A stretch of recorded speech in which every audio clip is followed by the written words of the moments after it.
Yun, nakita niyo naman yung pagkaka-video natin kanina sa pagpasok ng Terminal 3, no? Sa mga magbabaybay ng Terminal 3, wag po tayong tatalo-talongis dahil nga sayang naman yung ticket na ibinano sa atin, no? Sayang po yung pera na itutubos natin sa mga ticket natin, no? Kaya medyo wag tayong talonggis, no? Wag tayong magpakampante, no? Kahit gabi man o hapon, practicein natin. Pagkaligo ng U-turn, automatic mandatory right ka na. Left and right, di ba? Mandatory right ka na, Timano. Huwag ka na magpatumpik-tumpik. Hayaan mo sila magkabuhol-buhol pag ikaw ay lumipat sa right turn, no? Basta ikaw ay walang pakailam. Basta mag-right turn ka na agad. So kahit magkabuhol-buhol dyan sa left turn, wag ka nang lumama dyan. Bonggang-bongga yan. Ayan ang sinain ng paalalang Munti ni Kabiyahe TV. Yan sa ating mga motorista. Oh. Baka sabihin nyo, mabulag kayo ha. Nambubulag na naman. Mandatory right na yun. Tama ba yun? Term na yun, mandatory right. So yun, wala lang. Nakiuso lang tayo sa mga gumagawa ng gano'n. Gago! So pwede naman din sigurong gumawa tayo ng sarili natin. Dahil nga solid na solid. Solid na solid yung yung ganon. Siyempre nagda-drive din tayo ng 4-wheel, talagang dapat pina-practice natin yun. Sa PITX. Yan, JR payment. Tama-tama yung mga JR payment natin, no? Kunin natin yung mga JR payment. Kahit meron na tayong top-up, no? Diba? Sayang din naman kasi ang top-up, gagawin mo talaga yan. Kung ikaw hindi humahabal-habal dyan sa joyride, kailangan mo ng top up. No matter what happen. Gaano ba ano yan? Kahit gaano ba ka amount yan, talaga namang maaari natin kunin niya kasi naiipon niya, mga kapatid, no? Kaya GR payment, yan. Parang dito tayo mag-top up, no? Kaltas ang top up ba? Kung ikaw may magta-top up ng 200 every biyahe mo, nakakatatlong 200 ka. So, mangkaltas nun, 12 pesos din yun. 4 pesos, mga kapatid, no?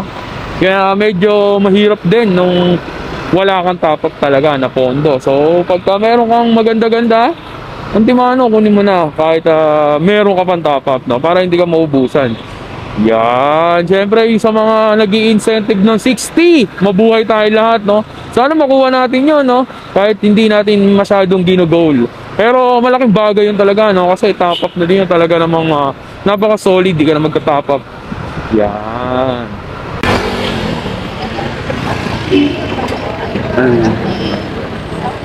Tabid ka na naman kasi bawal yata mag-U-turn. Sige po, salamat.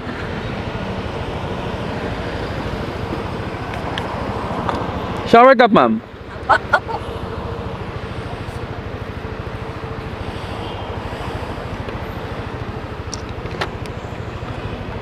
PITX na.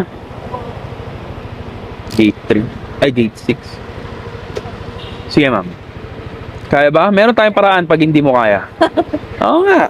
Yan, okay. Relax ka lang. May hinahabol ka bang oras? Wala naman. Pwede pa tayo umikot ng Maynila, no? Ang galing! Ang galing! Wag. Okay. Everyday Baguio City. Kumusta naman ang araw natin, ma'am? Merong napaka-smooth lang ba? Oops.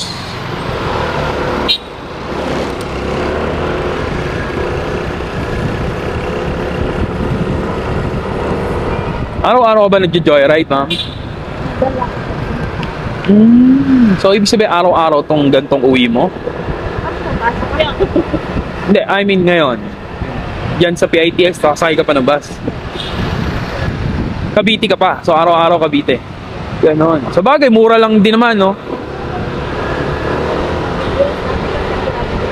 Okay. Ang bagal. Tapos mahal pa. Okay. Pero hindi naman siya mahirap sumakay. Oh, yes. Saka magkano yun? 280. Hanggang CTEX. Kasi, papuntang Cavite. Ah, ganon? Hindi, ibig sabihin, magkano yung pamasahe mo ngayon sa PITX papunta sa inyo? 40 lang. Kasi meron akong senaryo dati, meron akong nakita sa Paypateros banda. Nadaanan namin siya, masakit yung tiyan niya. Saka parang namumutla siya, gano'n. Oo, tapos, tinanong ko ngayon, kuya, saan ka ba pupunta? Ganyan, syempre, nag-ano din ako eh. Kasi zero ako eh, OC eh. Gago! Sabi ko, saan ka ba pupunta? Eh, kasi po, ganito, ganyan. Parang, wala nga daw siya pamasahe, papuntang Cavite. Sabi ko, saan ka ba sa Cavite? May sinabi siya eh. Ngayon, tinignan ko ngayon sa ano, umabot ng 3 hours yung biyahe. Oo, sabi ko, kaya mo ba? Sabi niya sa akin. Kasi una, binigyan nung babae ng tubig. Sabi niya, parang mamumutla na may himatay na ganon. Galing daw siyang Cavite, lumuwas siya. Tapos, yung nasa Manila na siya, pinuntahan daw niya yung pinsan niya. Sa Lisin naman, pumunta ng Subic. So, manghihiram yata siya ng pera. Eh, di yun na. Sabi ko, tara, punta tayo. Kahit po sa PITX na lang. Doon ko siya inatid. Inatid ko siya doon. Tapos sabi niya, eh paano yun? Wala ka namang pera. Sakto, may 200 ako. Kakano ko pa lang, kakabiyahe ko pa lang eh. Binigyan, sabi ko, 200 na lang itong pera ko. Hati na lang tayo. Total, 40 lang naman pamasahe dyan eh. So, binigyan ko siya. Kung sabi ko naman sa sarili, sabi ko naman, kung ihatid ko siya, walang problema. Kasi pabalik, makakuha naman ako ng pasahero eh. Yung pala, kala ko nga parang siya, yung parang, alam mo yung parang pulubin na nawawala sa sarili, parang ganon. Hindi, siya, crew ng Jollibee.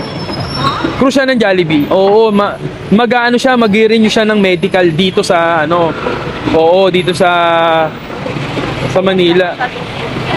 Ako nun eh. Biyahe pa lang ako, wala akong masakay. Siguro mga 30 minutes. Nakita ko. Tinanong ko nga siya sa ko din. Nag-ano kasi ako sa Facebook eh. Upload ako ng mga videos. In-upload ko din siya doon.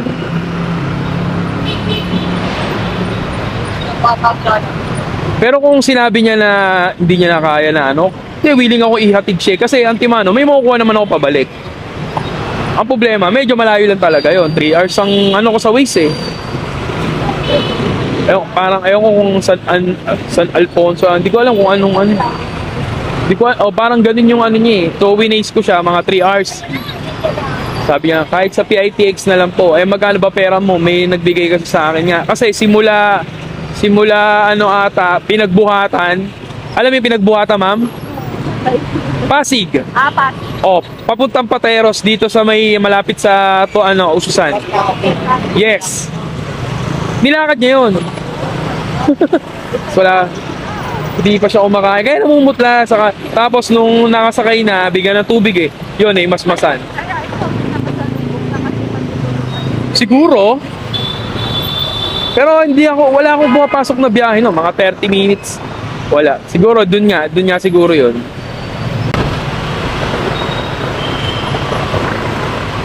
Sa bagay, kung sa'yo mangyari yun, no? Diba? Parang may iyak ka din, putik. Ang hirap nung ganong sitwasyon.